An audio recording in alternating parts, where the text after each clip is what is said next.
SportsCenter tonight at 8 Eastern on ABC. It's game 2 of the NBA Finals between the Pacers and Thunder and OKC. The Pacers lead the series 1-0. The Thunder looking to avoid a 2-0 hold. No team has ever won the NBA Finals after losing the first 2 games at home. The MVP says, though, that OKC doesn't need any more extra motivation. You don't have to rile guys up or lock guys in. Like, we all have the same goal in mind, and we all know what it takes. Everybody's pattern after a loss is to come more aggressively. So, he's going to be more aggressive. Williams is going to be more aggressive. Chet's going to be more aggressive. The whole team's going to be even more aggressive defensively. And, the challenge for us is to be able to match that. There's no team I'm more confident in being ready to play really in any situation than ours. When the ball goes up in the air tomorrow, the better team's going to win, and we want to do everything we can to be that team. Winning on the road is hard. Winning an NBA game is hard in general, and especially a playoff game, and let alone a finals game. It's not easy. This journey is going to be whatever it is, 18, 19 days until, there's a game 7. So you're trying to take it one day at a time, and that's how we've approached every playoff series that we've been in as a group, is how can we take it a day at a time. We are hours away from game 2, and joined now by our NBA analyst Quentin Richardson and Anscape's David Dennis Jr. Game 1 was a thriller. We can all agree about that. That game-winning shot by Tyrese Halliburton that took over the internet. After what happened in game 1, though, Q, how has your perspective changed about this series going into game 2? Morning, guys. My perspective has not changed. I mean, I came into this series, I didn't think it was going to be a sweep. I thought it would be a 5, 6, 7 game series, but I still picked the win. So for me, nothing has changed. I mean, if you look at the way that OKC has responded historically this season in this playoffs after a loss, I feel like tonight the OKC Thunder might win by upwards of 15 or 20 points, if I'm being honest with you guys. Yeah, I mean, my perspective hasn't changed as well, along with Q, but my perspective is not the one that needs to change. It's the Thunder's perspective that needs to change. What we've seen with this Pacers team is they've, stolen a bunch of games. They stole games against Cleveland, stole games against New York, and they felt like, hey, we're the better team, but we let one slip away, and look where they are now. They're sitting here watching the Pacers. The Thunder have to realize that, no, we may think that we're the better team. We feel like we let one slip away, but you have to have the urgency of a team that is down 1-0, because you do not want to go down 2-0 and mess around and find out like all the other teams that lost to this Pacer squad. I like how you made it a TV friendly. You said mess around and find out.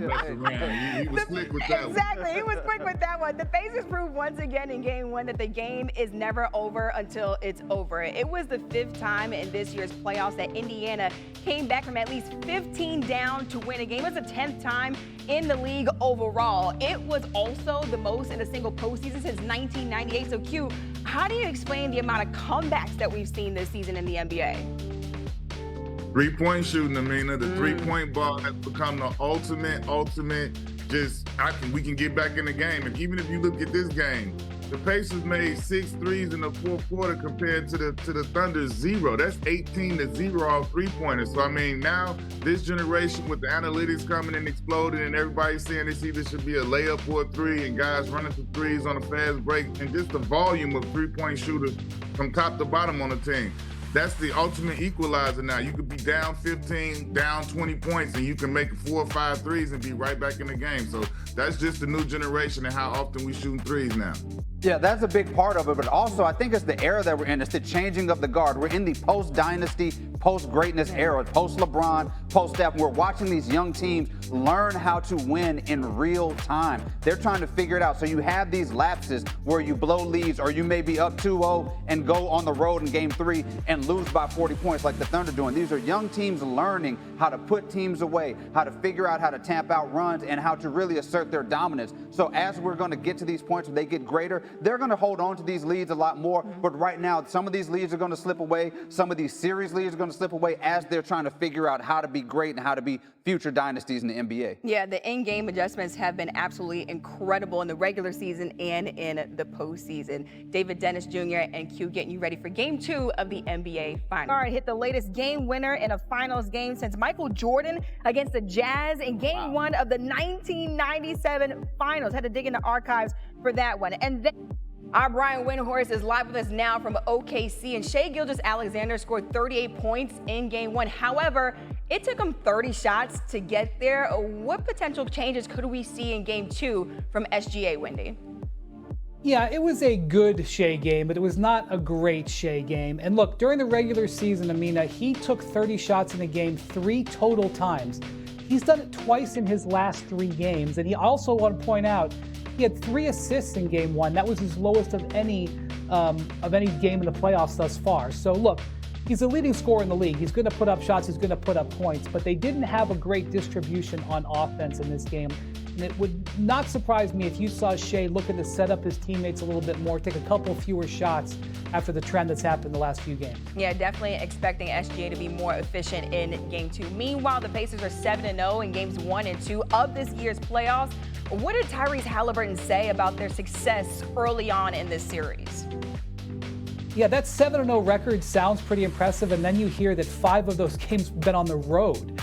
And so the key of the last 2 series for the Pacers has been they went up 1-0 with surprising victories in Cleveland and in New York, and then they won Game 2. And so Tyrese Halliburton described how they've focused on doing that. And they've basically, as a team, tried to block out human nature.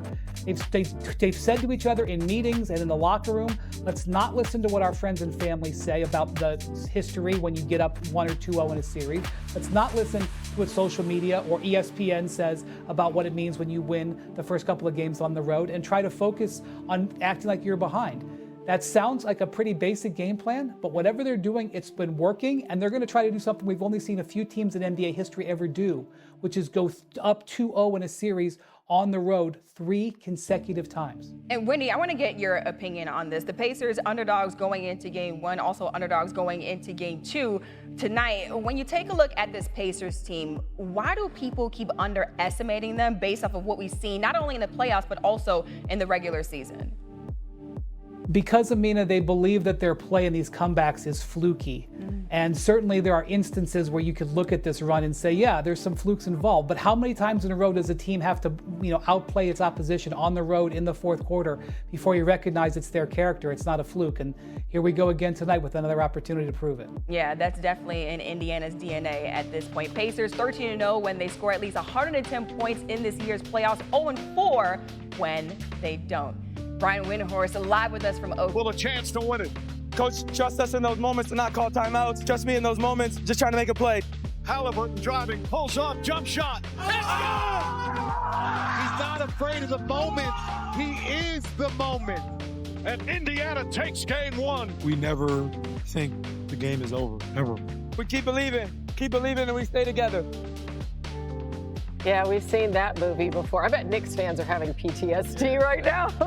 Here is why the Thunder really need to avoid going down 2-0. 37 times the team has trailed 2-0 in the NBA Finals. Only 5 times they've come back to win it. Most recently, the Bucks in 2021 against the Suns. The good news for OKC, they are 4-0 this postseason off a loss, winning by an average of 21 points. That's just the way this playoffs has gone, right? I mean, they could blow them out by 40. I mean, you just don't know. Joining us is Quentin Richardson, also Anscape senior writer David